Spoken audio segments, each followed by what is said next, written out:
ಮಾಘ ಮಾಸ ಮಹಾತ್ಮೆ. ಮಾಘ ಪುರಾಣ ಅಧ್ಯಾಯ 21. ಮಹಾಭಾರತ ಕಾಲದಲ್ಲಿ ಎಂದರೆ ದ್ವಾಪರ ಯುಗದಲ್ಲಿ ನಡೆದ ಘಟನೆ ಹೀಗಿದೆ.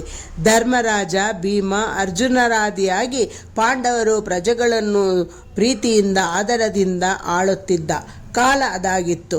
ಸುಖ ಶಾಂತಿ ಭಾರತ ದೇಶದಲ್ಲಿ ನೆಲೆಸಿದ್ದ ಸ್ವರ್ಣಯುಗವದಾಗಿತ್ತು.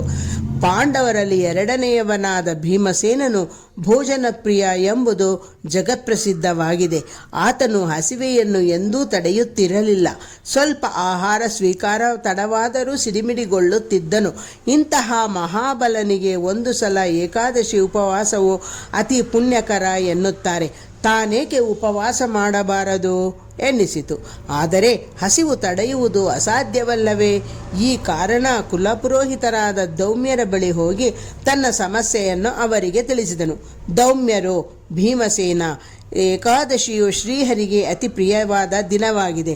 ಆದ್ದರಿಂದಲೇ ಜಾತಿ ಭೇದವಿಲ್ಲದೆ ಎಲ್ಲರೂ ಏಕಾದಶಿ ಉಪವಾಸ ಮಾಡಿ ಭಗವಂತನ ಕೃಪೆಗೆ ಪಾತ್ರರಾಗುತ್ತಾರೆ ಎಂದರು. ಭೀಮನು, ಇರಲಿ, ನಾನು ಉಪವಾಸವನ್ನೇನೋ ಮಾಡುತ್ತೇನೆ. ಆದರೆ ಆ ದಿನವೇ ನನ್ನ ಹಸಿವು ಹೆಚ್ಚಾದರೆ ಏನು ಮಾಡಲಿ? ಆದ ಕಾರಣ ನನ್ನ ಹಸಿವು ಮಾಯವಾಗಿ ಏಕಾದಶಿ ಫಲವೂ ಸಿಗುವ ಏನಾದರೂ ಉಪಾಯವಿದ್ದರೆ ಹೇಳಿ ಎಂದು ಅವರನ್ನು ಪ್ರಾರ್ಥಿಸಿದನು. ದೌಮ್ಯರು ನಸುನಕ್ಕು, ಭೀಮಸೇನ, ಯಾವ ಕಾರ್ಯಕ್ಕಾಗಲಿ ದೀಕ್ಷೆ ಬೇಕು. ನೀನು ದೀಕ್ಷಾಬದ್ಧನಾಗಿ ಅತಿ ಪುಣ್ಯದಾಯಕವಾದ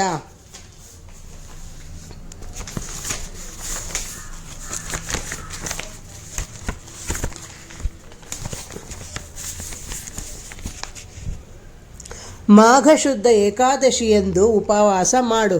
ಅದರಲ್ಲಿಯೇ ಅಂದು ಪುಷ್ಯ ನಕ್ಷತ್ರವಿದ್ದರೆ ಬಹು ಪ್ರಶಸ್ತಿ. ವರ್ಷದಲ್ಲಿ ಬರುವ 24 ಏಕಾದಶಿ ದಿನಗಳಲ್ಲಿ ಇದು ಅತ್ಯುತ್ತಮವಾದದ್ದು. ಮಹಾಪರ್ವದಿನ ಎನಿಸಿದ ಈ ದಿನ ಉಪವಾಸ ಮಾಡಿ ಕೃತಾರ್ಥನಾಗು. ಈ ದೀಕ್ಷೆ ಇದ್ದರೆ ಹಸಿವು ನಿನ್ನ ಬಳಿ ಸುಳಿಯಲಾರದು ಎಂದು ಉಪದೇಶಿಸಿದರು. ಭೀಮಸೇನನು ದೌಮ್ಯರ ಉಪದೇಶದಂತೆ ನಿಷ್ಠೆಯಿಂದ ಏಕಾದಶಿ ವ್ರತವನ್ನು ಆಚರಿಸಿದನು. ಈ ಕಾರಣದಿಂದಲೇ ಮಾಘ ಶುದ್ಧ ಏಕಾದಶಿಯನ್ನು ಭೀಮೈಕಾದಶಿ ಎನ್ನುತ್ತಾರೆ. ಇದು ಬಹಳ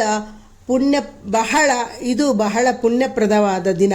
ಅಂದು ಯಾರು ತಪ್ಪದೆ ಉಪವಾಸ ಮಾಡುವರೋ ಶ್ರೀಹರಿಯ ಕೃಪೆ ಅವರ ಮೇಲೆ ಸಂಪೂರ್ಣವಾಗಿ ಆಗುತ್ತದೆ. ಇದು ನಿರ್ಜಲ ಏಕಾದಶಿ ಎಂದು ಖ್ಯಾತವಾಗಿದೆ. ಇದು ಮಹಾಪರ್ವದಿನ. ಮಹಾಶಿವರಾತ್ರಿ. ಶ್ರೀಹರಿಗೆ ಹೇಗೆ ಏಕಾದಶಿಯು ಬಹುಪ್ರಿಯವೋ ಶಿವನಿಗೆ ಮಹಾಶಿವರಾತ್ರಿಯೂ ಪ್ರಿಯಕರವಾಗಿದೆ. ಮಾಘ ಚತುರ್ದಶಿಯನ್ನು ಶಿವರಾತ್ರಿ ಎಂದು ಆಚರಿಸಬೇಕು. ಇದು ಮಾಘ ಕೃಷ್ಣ ಪಕ್ಷದ ಅಮಾವಾಸ್ಯೆಯ ಹಿಂದಿನ ದಿನವಾಗಿದೆ. ಪ್ರತಿ ತಿಂಗಳು ಮಾಸ ಶಿವರಾತ್ರಿ ಅಮಾವಾಸ್ಯೆಯ ಮುನ್ನಾ ದಿನ ಬರುತ್ತದೆ.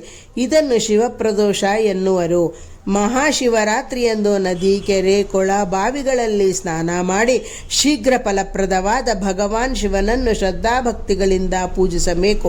ಶಿವನಿಗೆ ಅತಿ ಪ್ರಿಯವಾದ ಬಿಲ್ವಪತ್ರೆಯಿಂದ ಆ ದಿನವೆಲ್ಲ ಅಷ್ಟೋತ್ತರ ಸಹಸ್ರನಾಮಾವಳಿ, ರುದ್ರಸೂಕ್ತ ಮೊದಲಾದವುಗಳಿಂದ ಪೂಜೆ ಮಾಡಬೇಕು. ಹೀಗೆ ಪೂಜಿಸಿದ ನಂತರ ಶಿವನ ಪ್ರಸಾದವನ್ನು ಸ್ವೀಕರಿಸಬೇಕು.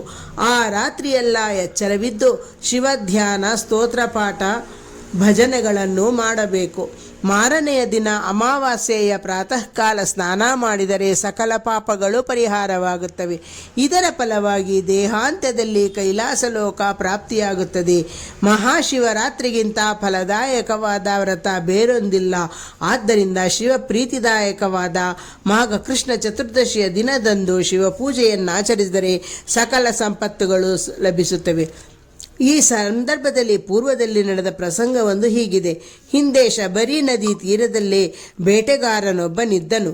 ಆತನು ಬೇಟೆ, ಹಿಂಸೆ, ಪ್ರಾಣಿ ವಧೆಯಲ್ಲಿ ಸದಾ ನಿರತನಾಗಿರುತ್ತಿದ್ದನು. ಬೇಟೆಯಾಡಿ ಮೃಗ, ಪಶು, ಪಕ್ಷಿಗಳನ್ನು ಕೊಂದು ಅವುಗಳನ್ನು ಬೇಯಿಸಿ ತಾನೂ ತನ್ನ ಕುಟುಂಬದವರು ಹೊಟ್ಟೆ ತುಂಬಿಸಿಕೊಳ್ಳುತ್ತಿದ್ದರು. ಒಂದು ದಿನ ಆತನಿಗೆ ಯಾವ ಮೃಗವೂ ಬೇಟೆಗೆ ಸಿಕ್ಕಲಿಲ್ಲ. ಸಾಯಂಕಾಲವಾಯಿತು. ಬರಿಗೈಯಲ್ಲಿ ಮನೆಗೆ ವಾಪಸ್ಸು ಹೋಗಲು ಮನಸ್ಸಿರಲಿಲ್ಲ. ಎತ್ತರವಾದ ಬಿಲ್ವ ಮರವೊಂದನ್ನು ಹತ್ತಿದ. ಆತನು ಮೃಗಕ್ಕಾಗಿ ಕಾಯತೊಡಗಿದ. ರಾತ್ರಿಯಾಯಿತು. ಆತನು ಅಲ್ಲಿಯೇ ಚಳಿಗೆ ನಡುಗುತ್ತಾ ಮಲಗಿದ. ಆ ಮರದ ಒಣಗಿದ ಎಲೆಗಳು ಕೆಳಗಿದ್ದ ಶಿವಲಿಂಗದ ಮೇಲೆ ಉದುರಿದವು. ಆ ದಿನ ಶಿವರಾತ್ರಿಯಾಗಿತ್ತು. ಬೆಳಗಿನಿಂದ ಆಹಾರ ಸಿಗದೆ ಉಪವಾಸವಿದ್ದ ಬೇಡನು ತನಗೆ ತಿಳಿಯದಂತೆಯೇ ಶಿವನಿಗೆ ಬಿಲ್ವಾರ್ಚನೆ ಮಾಡದಂತಾಯಿತು. ಅಜ್ಞಾನದಿಂದ ಆಹಾರಾನ್ವೇಷಿಯಾಗಿ ಬೇಟೆಗಾರನು ಕಾದು ಮಾಡಿದ ಶಿವಪೂಜೆಯು ಆತನಿಗೆ ಒಳ್ಳೆಯ ಫಲಗಳನ್ನೇ ನೀಡಿತು.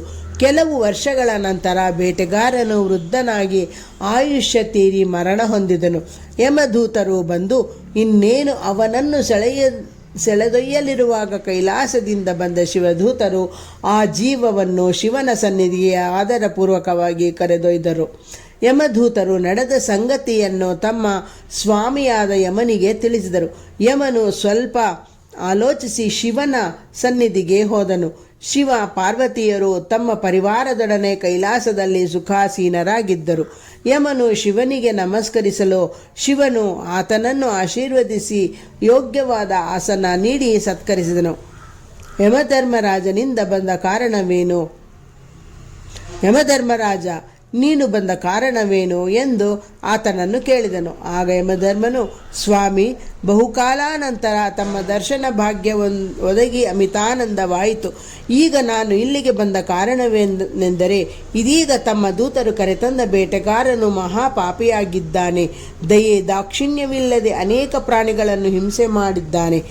ಆಕಸ್ಮಿಕವಾಗಿ ಬಂದು ಶಿವರಾತ್ರಿಯ ದಿನ ಯಾವ ಪ್ರಾಣಿಯೂ ಬೇಟೆಗೆ ಸಿಗದಿರಲು ಇವನು ಬಲವಂತದಿಂದ ಉಪವಾಸ ಮಾಡಬೇಕಾಯಿತು. ಸಂದರ್ಭ ಒದಗಿತು. ಚಳಿ ತಳೆಯಲಾರದೆ ಬಿಲ್ವಪತ್ರೆಯನ್ನು ಹೊದ್ದು ರಾತ್ರಿ ಕಳೆಯಬೇಕಾಯಿತು. ಆದರೆ ಶಿವಲಿಂಗವನ್ನು ಭಕ್ತಿಯಿಂದ ಅವನು ಎಂದೂ ಪೂಜಿಸಲಿಲ್ಲ. ಈ ಕಾರಣ ಅವನು ಶಿವಲೋಕಕ್ಕೆ ಹೇಗೆ ಬರಲು ಸಾಧ್ಯ ಎಂದು ಕೇಳಿದನು.